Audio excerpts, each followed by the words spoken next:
السلام عليكم طلاب المدارس العراقية من الصف الأول ابتدائي لحد الصف السادس الإعدادي. قبل ما تشوفون الفيديو خلي لايك للفيديو حتى تطلع لكم آخر أخبار وزارة التربية العراقية، نزلها أول بأول، واشتركوا بالقناة حتى توصلكم آخر الفيديوهات. وشوفوا الفيديو للنهاية، ضروري تشوفون النهاية. اليوم عندنا الخبر يقول رئيس الوزراء يوجه بتوفير الظروف الملائمة للطلبة في جميع المراحل الدراسية مع قرب موعد الامتحانات النهائية، يعني الظروف المناسبة. جاكم شهر الخامس الامتحانات، شهر الخامس راح يبدي الحر هنا بشهر الخامس. يوجه رئيس الوزراء انه يعالجون هاي المشكلة، يهيئون اماكن الامتحانات، يهيئون الصفوف، جميع الصفوف.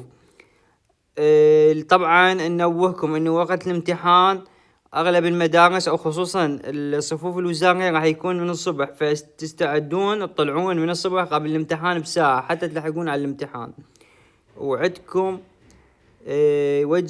وجه ايضا بتوفير الظروف الملائمة، اي شيء يخص الامتحانات، اي شيء هالسنة ان شاء الله سنة خير، وان شاء الله كلكم ناجحين.